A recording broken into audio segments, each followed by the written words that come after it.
We're going to get started. First item on the agenda is,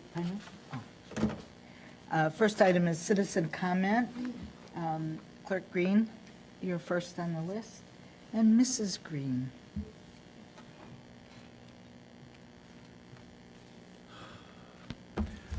I was wondering if I could make my comments once you get to number 5, or do you want the comments Sure, now? yeah, all right. Thanks. Yep, I'm just reading from the agenda.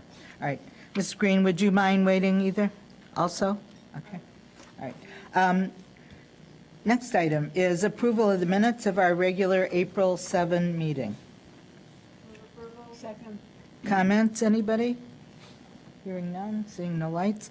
All those in favor of approving the minutes of the Rules Committee meeting, say aye. Aye. Any opposed? Next item, I'm not sure who's in charge of this. Alderman Holmes, are you chair of the subcommittee on the manager evaluation? I guess I am. What? No, it's just Just a report. just the report. As we reported the last time, we wanted to take a look at the ICMA format that they had sent out to us. We did that. We met, and Alderman Grover was our scribe, and you received on an email the draft copy that we would like for each one of you to look at now, and if you want to make any additions, deletions, we will love to have those tonight or at least in the next couple of days so that we can then make the final copy and send that out to you so we can begin the process. And where is that draft copy? Are you It sharing was it a- with us? Yeah, it was attached. An email from Ms. Franzel. Darlene sent it sent out last week. We sent it out Really? to everyone, yes. It was, you didn't, No, it's not. it was a separate, it's a separate email. It was a separate email on the evaluation, city manager's evaluation. I have a copy if you need to look at it. I'll check, okay. All right. All right. Anything else? Okay, so, all right, so we'll review that. Because when I was talking today with Alderman Grover, I didn't really understand that it had Well, I already think been sent. today what Alderman Grover was saying, I'm going to speak for her, but I think she was saying that she had just cleaned it up a little bit more. We wanted to, it's a new, sort of a new format. It's different than the format we had before. Jane, do you want to add anything? The draft, which is a kind of a rough draft, went from email from Ms. Francelno May 1st, which would have been when, Okay. I don't know, Friday, Thursday, Friday. Thursday. And then included both the ICMA materials, a draft that incorporates our old evaluation form into the ICMA proposed form, and additional materials to review. And we can send it back out again, or just print hard copies if it makes it easier. But we didn't want to do any of that until we had more input from the rest of the council to see if there was anything you wanted to add or take away, or if it's fine with you, then we're ready to go. All right, my bad. I just found May 1st from Darlene, a draft, city manager evaluation. Okay. Anybody else? Any comments? None? All right, thank you very much, subcommittee. We appreciate your help. Next item is discussion on employees of elected officials. Clerk Green, do you want to speak now or after our conversation? How do you want to do this? Okay, all right. City manager, do you have a report? Madam Chair, members of the committee, good evening. Grant Farrar, the Corporation Counsel, was here? He was here. Well, then, you have before you a memorandum from him. Look, there it is. There he is. And he magically appears. Magically appeared. The memorandum outlines what is currently in the municipal code regarding the hiring of staff. I think under the evaluation section talks about our reliance on the personnel rules that have indicated over time that employees of the law department, the city manager's department, as well as employees of elected officials are not subject to our personnel rules and the civil service code. And I think the practice has been that translates into the assistant to the mayor and city council, as well as the staff of the city clerk's office. But there's nothing in the municipal code that specifically addresses that. So we've relied on that as a past practice for a number of years. I know that anecdotally, upon my arrival in 2009, there was a staffing issue in the city clerk's office which Mr. Green and I worked on together and relied on that past practice for the hiring of an employee and made it clear in that hiring, for example, that that individual was not subject to our personnel rules, served as an at-will employee. So in our investigation of this, we have discovered that we have largely relied on that section of the personnel rules and past practice versus anything that is specifically in the municipal code. So if the council this evening would like to make changes to any of this, I think it would be useful to incorporate it into the Evanston City Code, what has been the practice, or to make clear that a new practice would be then codified within the code. Mr. Farrar, I think that generally covers your memorandum and our discussions. Clerk Green and I have discussed this, and I think I have represented what at least has been passed up till this point, and certainly he can speak on other matters, but that's where the situation is before you this evening, and Mr. Farrar and myself would be happy to answer any questions. Well, just a point I wish you would make is that, having said what you just said, that it does not comport with the personnel issues in the city code, it's not to say that all laws should not be followed and that fairness should not be exhibited, or Certainly. and the Constitution has to be upheld. Of course. And I think as the council is aware, over the last few years, we have done a lot of cleanup in the city code. The personnel sections of the city code are not extensive. They rely on the promulgated personnel rules. As you know, the code was amended substantially, dealing with the civil service system to focus the Civil Service Commission, and was recrafted as a public safety civil service commission. So a lot of the language that appears in the city code deals with police and fire hiring. Otherwise, it's pretty broad language authorizing the city manager to create that personnel system, which is then articulated through the personnel rules. Right. Alderman Burris. Hi, thank you. I actually have a couple questions. If we're comparing comparing ourselves to other municipalities and the best practices in this regard, it seems that we're not within the best practice of what the majority of municipalities do with political appointees, which is basically what we're talking about. So I was wondering if we could have information on that, or is that just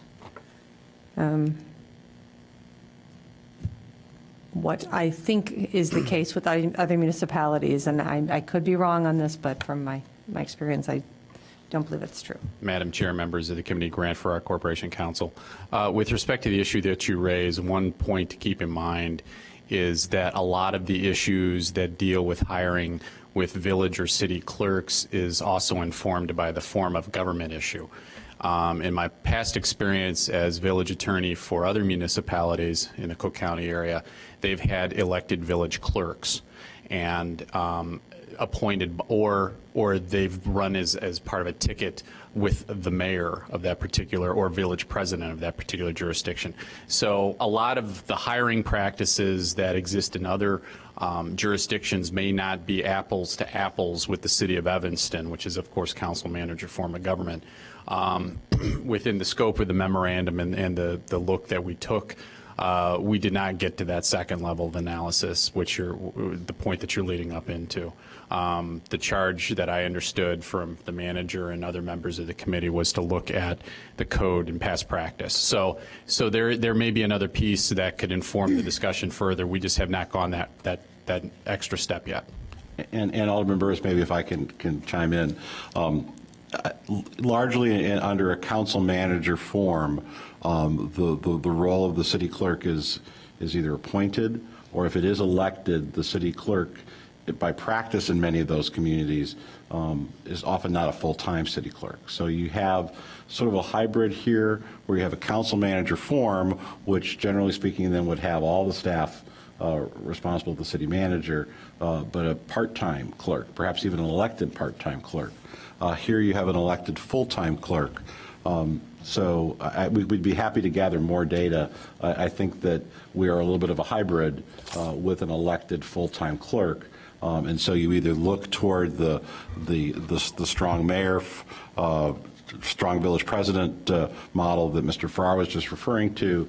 In the council manager world, there are fewer full-time elected clerks, so it'd be harder to draw. So I think it really becomes, as many things that the council deals with, the standard in Evanston, what makes the most sense. Yeah, but just want to follow up. My concern is not the particular people that are in these spots. So I don't, obviously it's DAR's positions. This is not about DAR or anybody else. It's about the position itself. So I want to be really clear about that. But the notion of having people on staff that aren't necessarily part of the personnel rules in the same way and that are the political appointees, I think currently it works okay, and maybe previously it's worked okay. But I think if we're talking about going forward and making sure that everyone's on the same playing field, has the same, what is the word? I'm sorry, I'm thinking of that where we all have, protections. Thank you. I was like, couldn't figure out the word. Protections that most of our employees have, and that the city manager has also some control or guidance over the employees within the building. So it just in working in government previously, I think having political appointees can sometimes not be the best case if we're trying to run a professional organization. Alderman Holmes? Well, I'm a little bit confused because this started out, we weren't talking about the clerk. We all understand that the clerk is elected, just like the aldermen are elected. We were talking about the employees that would not have, that's assigned to the alderman or to the clerk, that they just don't have any rights. And I just don't think that's fair. And it was the position of those employees that would not have protection that we were talking about. So when we started to talk about the clerk, I'm just not sure why we're going that way. I'm sorry, I was trying to think of the name of who worked for the clerk. okay. I wasn't talking about the clerk. I apologize. That was Former my deputy city mistake. clerk. Yeah, okay, so Thank it was the appointees that, everybody, things have gone around fine, but say you had someone who's been working here 10 years doing a great job, and somebody else gets elected and they decide they want to bring in their own people. I mean, those folk have no rights at all. I just don't think that's the way we want to do business. That was the premise on which this was brought to the council and to the Rules Committee. Seeing no other, That's no other lights, okay, Alderman Wilson. And I do just want to point out, it's not really totally correct to say that people have no rights, because as I think somebody referenced, constitutional rights, you can't be discriminated against, all of those things are still in place. So those employees have all of the ordinary legal rights that all employees have. It's just a question of whether you're at will, and I guess I'm not as troubled by it. Alderman Holmes, the idea you kind of got to, I don't think really applies so much in Evanston, but if you think it could. But in a different context, if you have somebody who's working for an elected official and there's a contested election and this person's been working for that elected official for 10 years and that person loses, that might not be a comfortable relationship for the person who ends up getting elected in that position. So I think those kinds of things have to be considered in the context for these particular, and there's a tiny handful of the employees. So in that context, I'm not as troubled by it. Well, Alderman Wilson, if that happened, just take the scenario that you just mentioned. If the employee was an employee of the city, then that new elected official would have the right to talk to the city manager about getting another person within the pool or what have you. I'm not saying that you have to be stuck with the same person. I'm not saying that at all. But I'm just thinking about the protection of the employees that have worked and should have some kind of additional protection. And I understand that you have all of the constitutional things, so we weren't talking about that. We were looking at what was happening right here in, in our own community with our rules. And just my one last point was, it's my understanding that throughout the city, we have hundreds of at-will employees. Is that correct?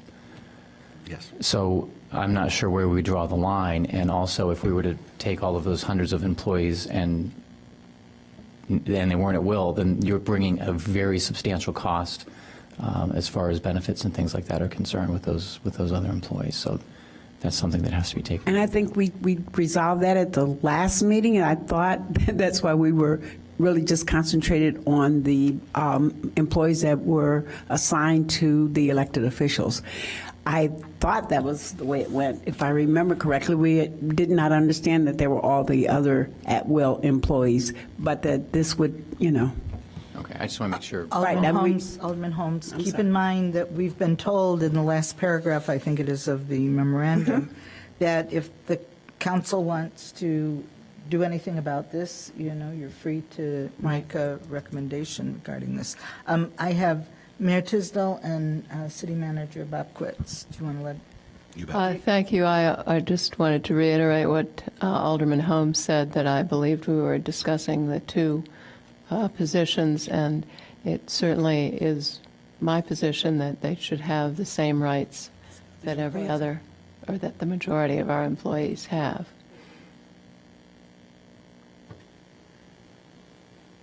Okay. That's City it. Manager. I just wanted to try to clarify the role of the at-will employees, that the personnel rules, and maybe Mr. Farrar, if you could help me out here, the personnel rules, the at-will employees are subject to those personnel rules. The phrase that we've been relying on in these discussions are that employees of the law department, the city manager's office, and those employees of elected officials are not. So the remainder of our at-will employees who are not in the city manager's office, not in the law department, and not an employee of an elected official still have rights to the personnel rules, in addition to all the other fair employment laws above and beyond the city of Evanston. So we have tried, I think, to, certainly in the areas of dismissal of at-will employees, to provide as much of a due process as possible. Is that a fair statement? Which we afford to those at-will employees. And I think we also extend it, although I don't know that we really have had issues, certainly not in the law. We have tried to extend it where practical to those other employees too. So I think the issue before the council this evening is, where do you sit with this? If you feel that all employees should be subject to those personnel rules, if they're at will or not at will, we can come back with language to amend the code to say that.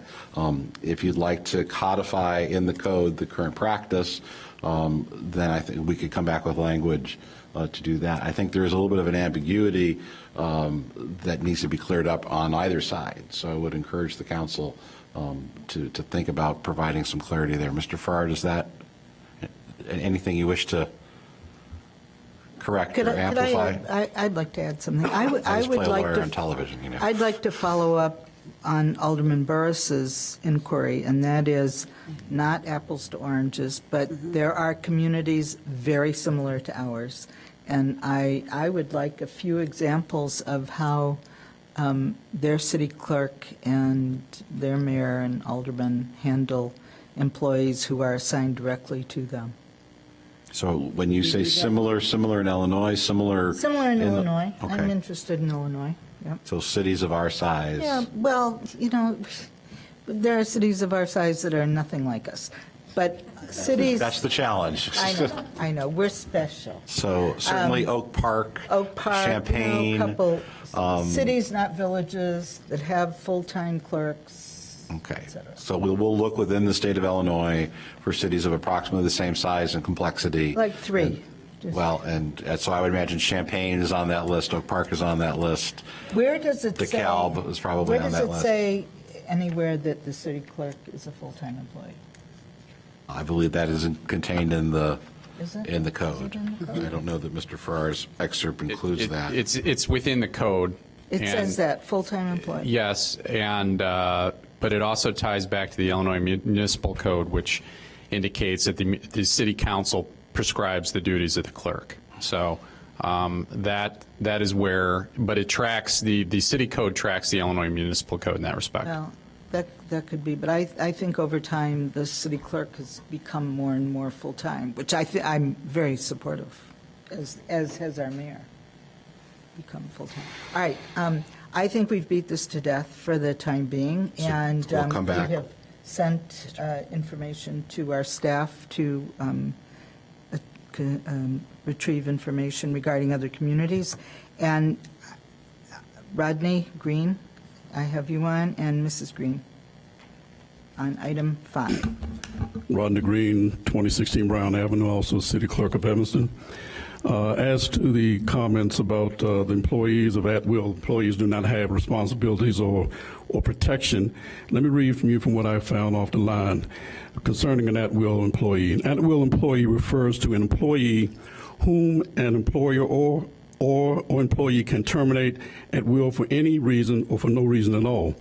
But the bottom line is that an employer cannot fire employees in any way that constitutes discrimination, a violation of state public policy, or contradictions any actual or implied promises regarding the criteria or procedures for employee termination.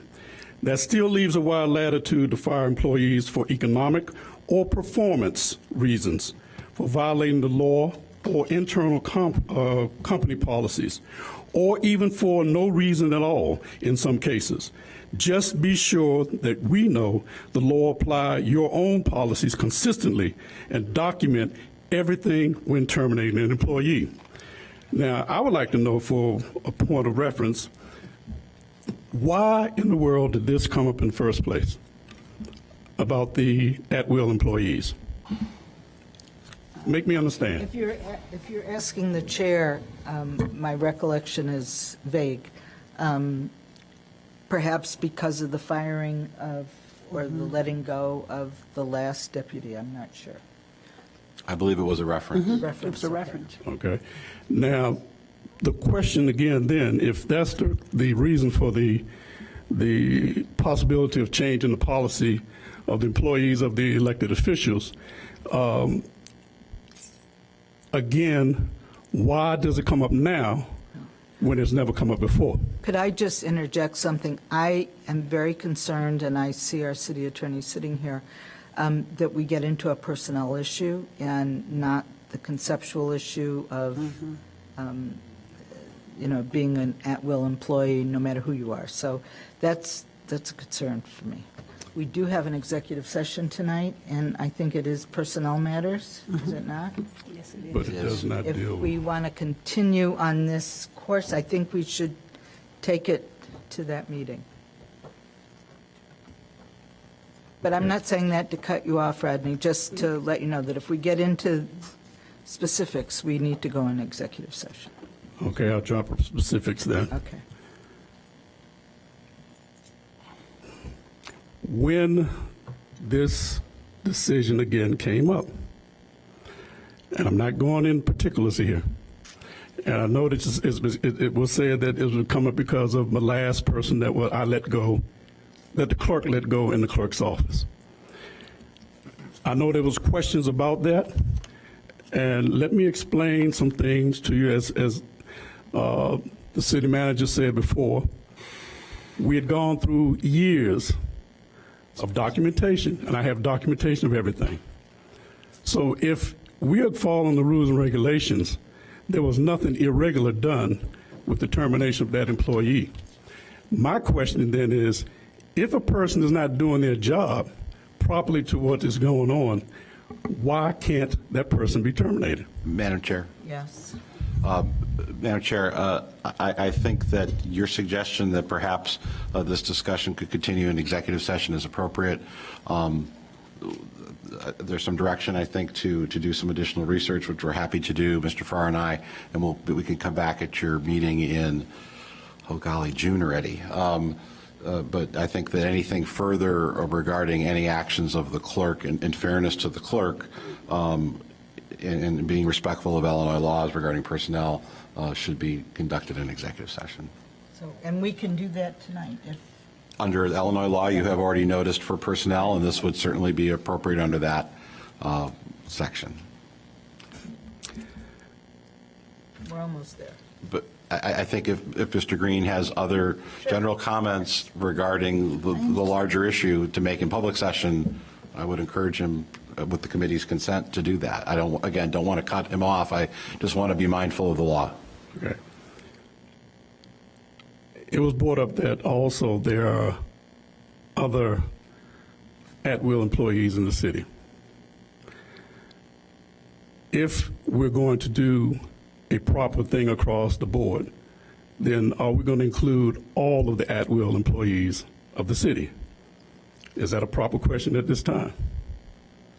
And Madam Chair, if I may, I think one option that the council could consider for a potential amendment to the code would be to indicate that at-will employees are still subject to the personnel rules. And so we have worked with the personnel rules to provide procedures for termination for all employees, and Mr. Farrar and his staff has worked to craft that language. So I think that one option would be to indicate that those at-will employees are subject to personnel rules. I think probably the history to the personnel rules section here in Evanston, it is very typical that the staff working for the chief executive usually is not subject to that. I think the law department, by extension, because of the work that they do, again, I think you could look at 10 different jurisdictions and probably find 10 different configurations. So, but yes, I think that would be a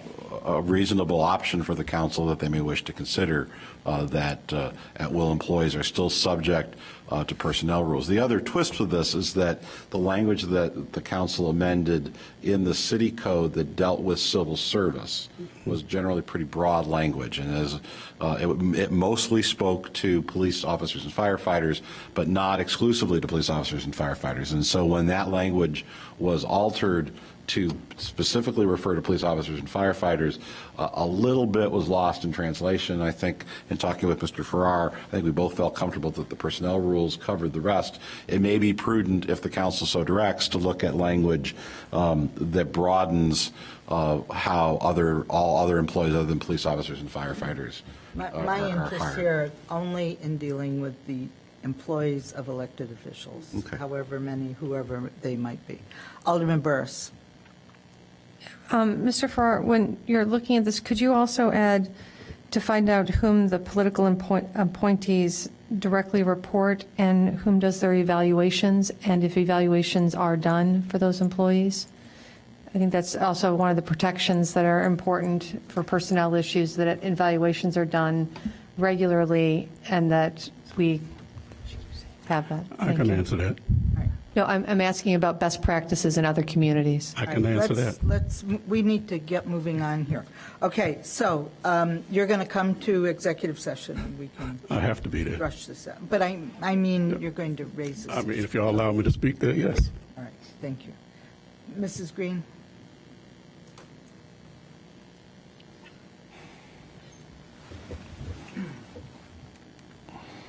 I'm going to shorten this by simply saying I'm very disappointed in all of you. This is, I don't know how long this has been going on. When an individual is incompetent and is... Said, you can't go there. You I'm cannot. just saying, I'm sorry, no, I'm not talking about anybody in particular. We're going to turn your microphone off. You're not going to go there. That's okay. You're not going to subject us all to a lawsuit. So either not. stick All right. to the I'll stick concept. to the subject. Or you have to sit down. We'll turn off your microphone. I will ask this question. All right. I feel personally that there's an undercurrent here that has very little to do with any of this. And I'm disappointed. We're very sorry about that. I'm But very I'm not going to get into personalities. It's not going to happen. I'm not when trying to Mayor get into- Tisdale takes over the microphone, you can do whatever you want that she'll let you get away with, but not here. I'm We're not not trying to going to get away go. with We're anything, not. Ms. Rainey. Time out. That's I okay. think you need to sit down if you can't deal with the concept. There's a public policy issue here. It is not a personality issue. Either stick to it or sit. I'm sorry, I'm trying, I feel you were disrespectful, and I apologize for being disrespectful back, but we're not going to talk about personalities or people who are incompetent or disappointment with the council.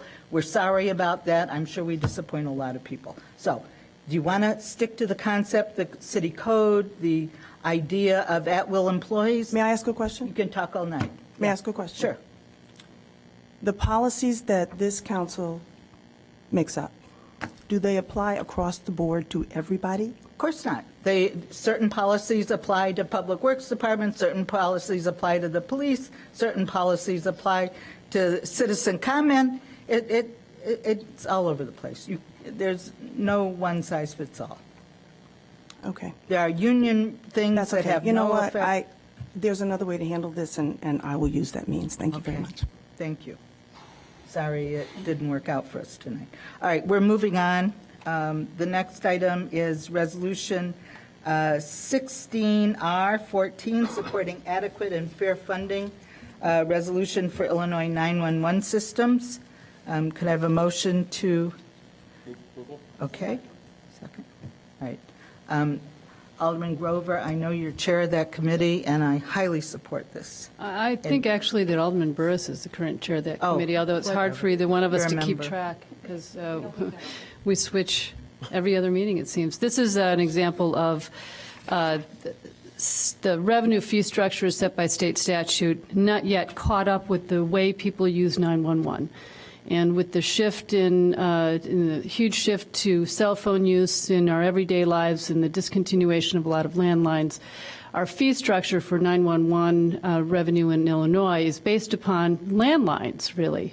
And this resolution is encouraging then the state fee revenue structure to catch up with how people use cell phones and the fact that cell phone use is really the primary way now, even in Evanston, for how people reach 911 and require those services. So this is a good thing. All right, next, we have Alderman Nguyen. I wanted to see if we can get, possibly from Alderman Grover, what the status is of this legislation. Does it have strong support? Are we? Your Oops, microphone. thank you, is that I was asked by the mayor of Urbana to please pass it, and we're trying to develop momentum to make this happen. Yeah, good. I think it's an excellent idea. But Alderman, when this has been an issue, really, I mean, not to this degree, since I chaired it, the original 911 committee, we started to see the eroding of the 911 tax on landlines. And it was Yeah. just, and whoever thought it would get to be this bad, but it is. Okay, Mayor Tisdale, do you want to speak again? Well, the theory is that if enough of us pass this Oh, yeah. kind of resolution, that then Springfield will listen. That's the theory on many things. Let's see if it works. And there's no doubt that every single community is facing this exact same thing. I mean, every community is, so. And I imagine Champaign has very few landlines, given the, anyway. All right, so any discussion, any other comments, any other points of view? Hearing none. All those in favor of recommending this to the council, say aye. Aye. Any opposed? All right, next item is, what? One opposed, okay. Wow, okay. Resolution 34R14, move to support continuation of the Illinois income tax increase to support critical government services. Is there a motion to, I move approval. okay, is there a second? Okay. Alderman Wilson. I understand why the state needs to do it, and I just have a problem with the resolution because I do not have an inclination to make anybody in Springfield feel better about having to do it. That's just my own personal thought. When it was passed, there were representations made, and I don't think that the circumstances changed. I think if this was going to be the course, it should have been chosen as the course when it was passed in the first instance. I feel like that would have been more honest and truthful, and so I can't support the resolution. Mayor Tisdale. Thank you, Alderman Rainey. I certainly agree with you. When it was first passed, I thought it was going to be permanent, and I wish that they had said that then, but they didn't, and we are where we are. And I don't think any of us are going to like the cuts that are going to come to city services if the income tax is not made permanent. So because of that, I do support this. However, I have very bad news to tell you about this this proposal. Apparently, Senator, I believe, Noland has said that we should all encourage keeping the income tax permanent, and then we would be able to afford the fireman's minimum manning bill. And this is definitely, if we pass it, not an indication that we will then have enough money to support the minimum manning. But the cuts that will have to come are going to come heavily on municipalities, and I think this is a better time to deal with it than to scream after it happens. Alderman Grover. Thank you, Madam Chair. I attended State Senator Daniel Biss's town hall meeting, I think it was a week ago, in the Evanston Public Library, and Senator Biss makes a really good case for the extension of this income tax increase as making it permanent, which he sees as kind of a temporary permanence. And the case he makes for it is really about the size of the hole that Illinois is in right now, and not only the size of the hole, but the trajectory of how big this hole can become. And that in righting the ship of Illinois, everybody's got to feel some pain, and you have to deal with Illinois' financial issues, both from a revenue side and a spending side, and they're doing both. And by extending this temporary income tax increase as a permanent measure, that it's just asking everyone to work for getting the state on the right side of the ledger. And again, it's one of those things that it's not easy for anybody, but it's going to be necessary for everybody to be feeling the pain on this. And we're a long way from making Illinois right again, but given the size of the hole, there are very few options left. Sales taxes are regressive and hurt the very poor we're trying to help. So. Alderman Wilson. And generally, I agree with all these things, but I don't agree with how Springfield continues with its spending. And in the absence of what I deem to be more responsible spending, and in the absence of, and I recognize that our representatives are different than the representatives in the state as a whole. So I'm much more pleased with our own representatives, let me make that clear. However, Springfield hasn't done anything to help us out with our pension issues. They're only helping themselves. And again, just my inclination is not to go out of my way to say good job on doing this, and I kind of feel like this is just too encouraging. So, and that's all I have to say on it. Mayor Tisdale. I wanted to make it clear, too, that this is not, in my view, in any way an attempt to get more local government distributive funds. I do try that, but this is not part of that discussion, that this is simply to prevent cuts that will be very, very difficult for the citizens of Evanston.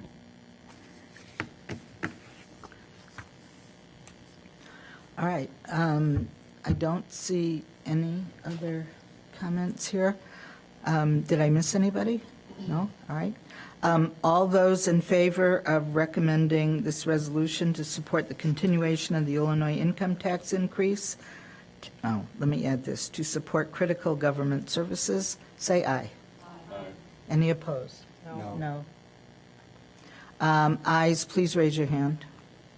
1, 2, 3, 4, 5, 6. Motion passes 6-4. Next item is new business. I know that Alderman Braithwaite has some new business. Oh, thank you, Madam Chair. I was just hoping to put on for the next Rules Committee to revisit our city banner policy with an emphasis on looking at what we do for neighborhood groups that would like to have banners as well as businesses. Okay. I was thinking about this. Do you think that that should probably go to AMPW? You don't care where it goes, as long as it goes to a standing committee. City Manager, could you think about where that belongs? APW. AMPW, I think so, yeah, okay. Alderman Burris.